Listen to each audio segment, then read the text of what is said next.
अस्सलामुअलैकुम स्टूडेंट्स, कैसे हैं आप सब। उम्मीद करती हूँ आप सब ठीक होंगे।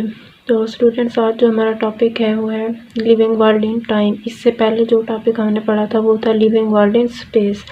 स्पेस का क्या मतलब था, जगह के किस किस जगह पे वो फैले हुए हैं, डिफरेंट ऑर्गेनिजम्स जो हैं किन किन जगहों पर उन्होंने जगह घेरी हुई है। और आज हम पढ़ने जा रहे हैं लिविंग वर्ल्ड इन टाइम के किस वक्त से वो जो ऑर्गेनिजम्स हैं डिफरेंट तरह के ओल्डर हैं वो कब कब थे और उनकी एज क्या थी, कितना टाइम हो गया था उन्हें एवॉल्व होते। तो इस तरीके से since the time of origin of life on this earth, since the time of origin of life, जब से इस ज़मीन पर ज़िंदगी बनी है उस टाइम से डिफरेंट ऑर्गेनिजम्स वर एवॉल्व। डिफरेंट तरह के ऑर्गेनिजम्स जो हैं एवॉल्व हुए और डोमिनेट होते रहे।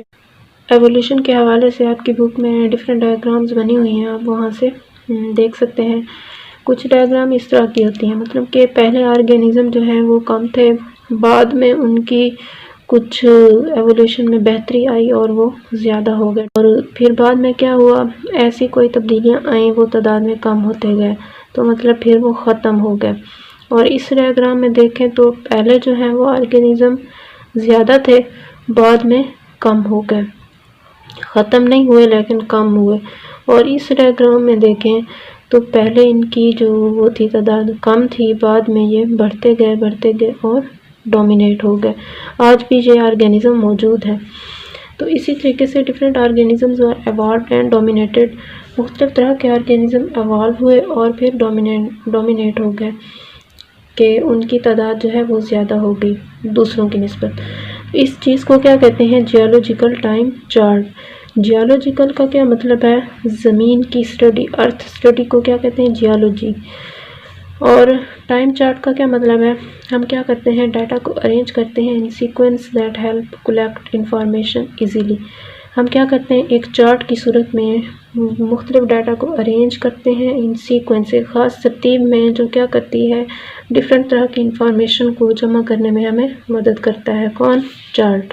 तो ये जियोलॉजिकल टाइम चार्ट जो है ये ज़मीन की स्टडी की के बारे में एक चार्ट है, एक डिफरेंट तरह का डाटा हम कलेक्ट करते हैं उसके ज़रिए। तो हम लिख सकते हैं it is time sequence of earth history. ये जो लिविंग वर्ल्ड इन टाइम है इसको हम हिस्ट्री का नाम भी दे सकते हैं कि जो डिफरेंट ऑर्गेनिजम्स हैं उनकी हिस्ट्री क्या थी। तो ऐसी हिस्ट्री जिसमें हम क्या करते हैं, डिफरेंट लेयर्स ऑफ अर्थ के जो ज़मीन की डिफरेंट लेयर्स थी वो कौन कौन सी थी, फिर different fossils in these layers, फिर इन तहों में, इन लेयर्स में कौन कौन से फॉसल्स थे, कौन कौन से मुख्तलिफ तरह के फॉसल्स थे। और इन दोनों चीज़ों से हमें क्या मिलता है, gain information about early life, जो पहले की ज़िंदगी थी उसके बारे में हमें क्या मिलती है, इंफॉर्मेशन मिलती है। और फिर क्या है, इसके ज़रिए हमें दो मेथड का पता चलता है जो उसके हैं जियोलॉजिकल टाइम चार्ट के मेथड हैं। कितने हैं, दो। और ये मेथड क्या करता है, it has been found by evidence. Evidence के ज़रिए हमें पता चलता है, obtain from discovery and study of fossils. एक तो क्या करते हैं, किस के ज़रिए हमें पता चलता है, एविडेंस। एविडेंस क्या है, हमें सबूत मिलते हैं। ऑब्टेन फ्रॉम डिस्कवरी, ये सबूत कहाँ से मिलते हैं, एक तो डिस्कवरी से हम चीज़ों को दरियाफ्त करते हैं, और स्टडी ऑफ फॉसिल्स, हम क्या करते हैं, डिफरेंट तरह के फॉसिल्स की स्टडी करते हैं, और इस मेथड को कहते हैं सेडिमेंटेशन। सेडिमेंटेशन का जो मेथड है ये फिर आगे मैं डिटेल में आपको बताती हूँ। इससे पहले ये है कि ये जो मेथड है इसके ज़रिए हमें क्या पता चलता है, हम जब स्टडी करते हैं फॉसिल्स की या हम चीज़ों को डिस्कवर करते हैं तो ये जो बियोलॉजिस्ट है उसको इजाज़त देता है कि ऑर्गेनिज्म को एक टाइम सीक्वेंस में अरेंज करें। ऑर्गेनिज्म को क्या करें, टाइम सीक्वेंस में अरेंज करें। किस तरीके से, लाइक एवोल्यूशन ऑफ वर्टिब्रेट्स के उसका सीक्वेंस किस तरीके से बनाया जाए। जिस तरह एक वर्टिब्रेट्स हैं उनका जो एवोल्यूशन है वो किस तरीके से हुआ, वो सिंपल टू कम्प्लेक्स एवॉल्व हुए थे। पहले वो सिंपल थे, बाद में कम्प्लेक्स होते गए। किस तरीके से, जैसे कि एक फ़िश है, फ़िश क्या है, हम इसको कह सकते हैं ये ओल्ड फॉसल है। क्या चीज़ है, ओल्ड फॉसल। अब फिश से क्या एवॉल्व हुआ, एम्फीबियन। ये सबसे सिंपल था, फिर एम्फीबियन बन गया। एम्फीबियन से आगे क्या चीज़ बनी, रेप्टाइल। रेप्टाइल से आगे बर्ड्स और मैमल्स एवॉल्व हुए। तो इस तरीके से चीज़ों में क्या आई, एवोल्यूशन आई, और ऑर्गेनिज्म जो है सिंपल टू कॉम्प्लेक्स बन गए। फिर ये जो टाइम सीक्वेंस है, ये जो बियोलॉजिस्ट को क्या करता है, अलाउ करता है कि वो क्या करें, ऑर्गेनिज्म को एक सीक्वेंस में रखें। वो किस चीज़ की करता है, कैसे बनता है, फॉर्म्ड बाय किस तरीके से, एज जियोलॉजिकल टाइम पासिस। जैसे जैसे क्या करता है, टाइम गुजरता जाता है तो क्या होता है, new layers of sediments laid down.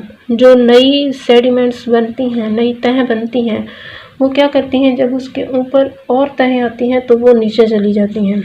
इस तरीके से ये जो एक सीक्वेंस है ये बन जाता है। जैसे जैसे टाइम गुजरता जाता है न्यू लेयर्स जो है वो फिर नीचे चली जाती हैं, जब उसके ऊपर और लेयर आएगी। और थर्ड नंबर पे है, older organism should be in deeper layer.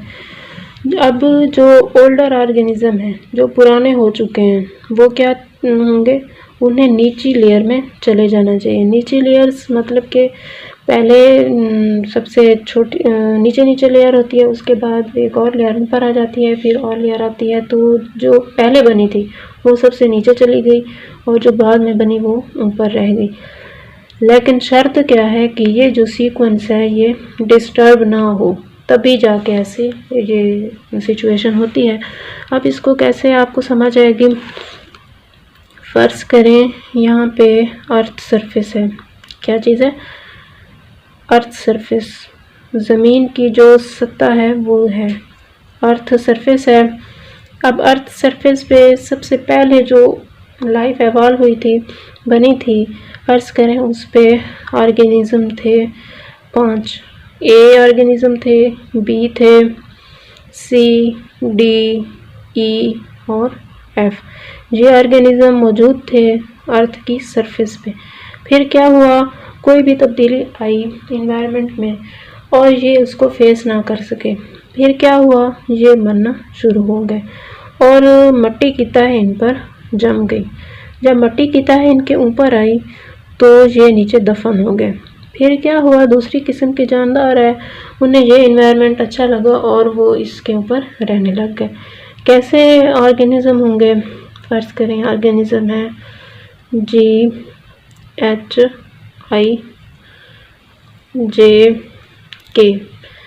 फिर क्या हुआ, कोई भी इन्वायरमेंट में तब्दीली आती है और ये ऑर्गेनिज्म भी मरना शुरू हो गए और क्या हुआ, इनके ऊपर भी मट्टी की तह जम गई। फिर ये भी मट्टी के अंदर दफन हो गए। फिर क्या होता है, कोई दूसरे ऑर्गेनिज्म आते हैं, इनके ऊपर रहना शुरू हो गए। फर्ज करें L, M और N। अब कोई भी इन्वायरमेंट में तब्दीली आती है, हम यही कहते हैं, हम क्योंकि जो साइंटिस्ट थे जिन्होंने इस पर स्टडी किया उन्हें भी नहीं पता था कौन सी तब्दीली आई। तो कोई भी तब्दीली आई इन्वायरमेंट में और ये उसको फेस ना कर सके तो ये भी बनना शुरू हो गया और उनके ऊपर भी मट्टी की तह जम गई। अब होता क्या है, ये जो नीचे वाली लेयर्स हैं, जो सबसे पहले ऑर्गेनिज्म आए थे वो सबसे नीचे हैं, वो पुराने हो गए, और जो उससे ऊपर वाले हैं वो इससे नए हैं, और जो सबसे ऊपर वाले हैं ये बिल्कुल न्यू लेयर्स हैं। इस तरीके से तह बन जाती है डिफरेंट तरह की, और इस तह का बनना क्या होता है, सेडिमेंटेशन। सेडिमेंटेशन के आप एग्जांपल ऐसे भी ले लें, जिस तरीके से हम एक गिलास लेते हैं, गिलास के अंदर हम क्या करें, आधा गिलास पानी ले लें और उसके अंदर हम रेत डाल लें। उसके बाद जब हम उसको क्या करें, हल्का हल्का शेक करें, फिर हम उसको रख दें। जब हम रखेंगे रेत के ज़र्रे नीचे बैठना शुरू हो जाएंगे। ये जो रेत के ज़र्रे हैं, ये भारी चीज़ें हैं, ये क्या हैं, सेडिमेंट्स हैं। और ये जो नीचे बैठने का अमल है वो क्या होता है, सेडिमेंटेशन। और ये क्या करता है, लेयर्स बना देता है डिफरेंट तरह की, जैसा कि यहाँ आपको शायद अच्छे से समझ आ गई होगी। फिर क्या होता है, ये जो है, हाँ ये बात है कि प्रोवाइडेड का क्या मतलब है, प्रोवाइडेड एक शर्त रखी गई है। यहाँ पे क्या रखी गई है, शर्त, बशर्ती के this sequence has not been disturb. ये वाला जो सीक्वेंस है ये डिस्टर्ब ना हो तभी ऐसा होता है कि ओल्डर ऑर्गेनिज्म जो है सबसे डीपर लेयर में होंगे और जो न्यू है वो सबसे ऊपर होंगे। लेकिन शर्त क्या है कि ये सीक्वेंस जो है ये चेंज ना हो। कैसे चेंज ना हो? फ़र्ज़ करें ज़लज़ले आ जाएं और ऊपर वाली जो लेयर्स हैं वो नीचे आ जाएं और नीचे वाली ऊपर चली जाए, तो इस तरीके से ये सारा सीक्वेंस चेंज हो जाएगा। यहाँ पे शर्त यही है। और उसके बाद जो दूसरा मेथड है वो है radioactive method. Radioactive method में क्या होता है? Determine the age of rock और individuals using radioactive isotopes. Isotopes का इस्तेमाल करके हम क्या करते हैं, रॉक्स की जो चट्टानें होती हैं उनकी या फिर इंडिविजुअल की हम एज को डिटरमाइन करते हैं, मालूम करते हैं। अब रेडियो एक्टिव आइसोटोप्स क्या होते हैं? जो क्या करते हैं, release radiation and their quantity decreases. वो क्या करते हैं, रेडियो एक्टिव आइसोटोप्स जहाँ कहीं भी आएगा तो आपने समझ जाना है वो खुद ब खुद शुआएँ खारिज करते हैं, रेडिएशंस खारिज करते हैं।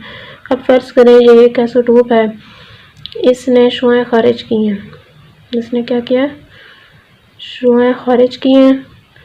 फिर होता क्या है, इसकी क्वांटिटी डिक्रीज़ होना शुरू हो जाएगी। अब ये इसे थोड़ा सा छोटा बन जाएगा, थोड़ा सा इसकी जो क्वांटिटी है कम हो जाएगी। फिर इसने मज़ीद शुआएं खारिज की हैं, रेडिएशंस खारिज की हैं, तो ये क्या बन जाएगा, इसकी जो क्वांटिटी है वो मज़ीद कम होगी।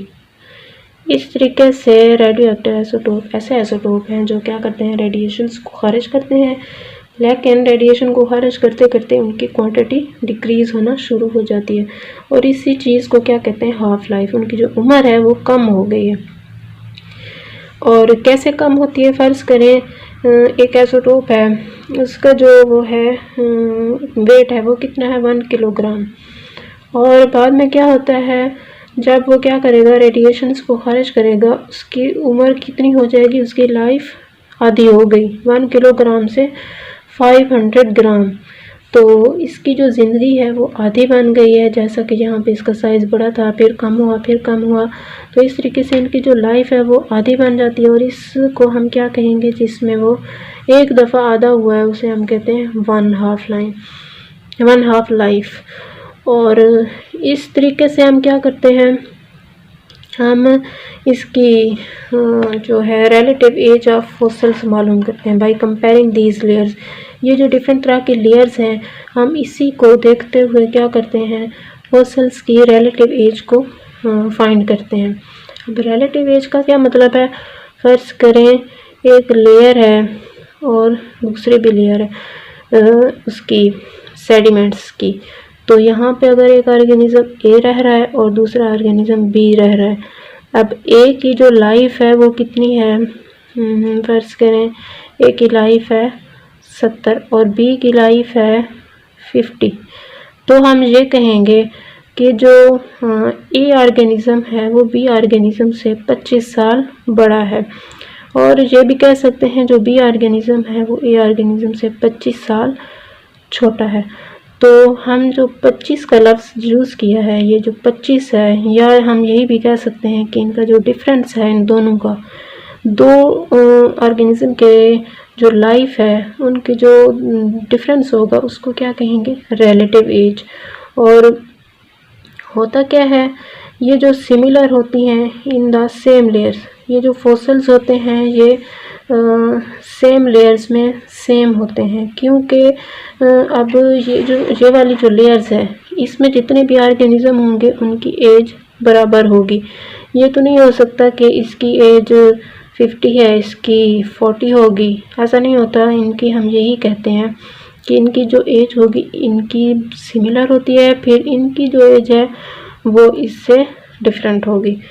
तो इस तरीके से हमें डिफरेंट ऑर्गेनिज्म की और फॉसिल्स की एज का पता चलता है। फ़र्ज़ करें इसकी एज है, जो सबसे डीपर लेयर है इसकी एज होती है 100 मिलियन, और ऊपर वाली लेयर की फ़र्ज़ करें होती है 50 मिलियन, और सबसे ऊपर की क्या होती है 10 मिलियन। तो इस तरीके से इनकी एजेस में क्या है, डिफरेंस आ रहा है, और सबसे नीचे वाले की ज़्यादा है, उससे ऊपर वाले की उससे कम है, फिर जो ऊपर वाला है उसकी सबसे कम है। तो इसके अलावा हम ये कहते हैं कि ये जो डीपर लेयर्स होती हैं इनके अंदर आइसोटोप्स की तादाद कम होती है। कैसे कम होती है? फर्ज करें यहाँ पे जो इनके रेडियो एक्टिव आइसोटोप्स थे उन्होंने क्या किया, रेडिएशंस को खारिज किया। इन्होंने रेडिएशंस को खारिज किया, फिर ये क्वांटिटी में क्या हो गए, कम हो गए। जब ये क्वांटिटी में कम हो गए और फिर इन्होंने भी क्या किया है, खारिज करना शुरू कर दिया रेडिएशंस को।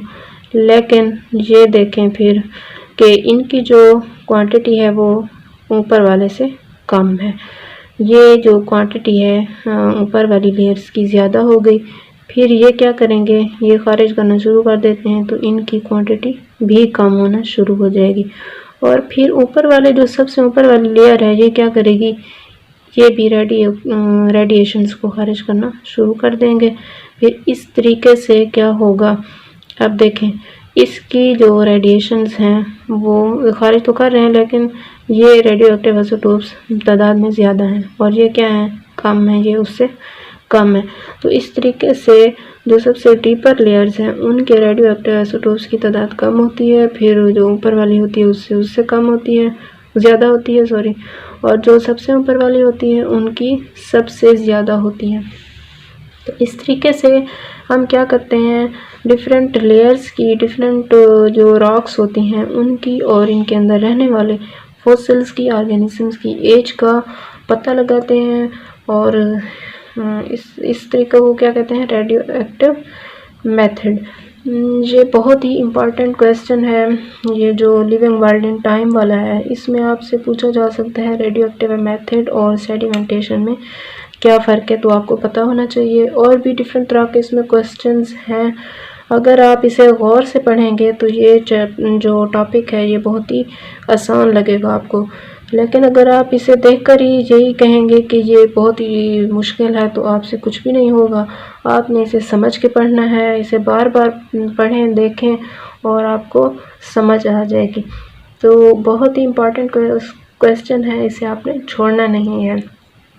अगर आपको कोई भी मसला है इस टॉपिक में, किसी भी बात की समझ नहीं आई तो आप कमेंट सेक्शन में पूछ सकते हैं। थैंक यू, अल्लाह हाफिज़।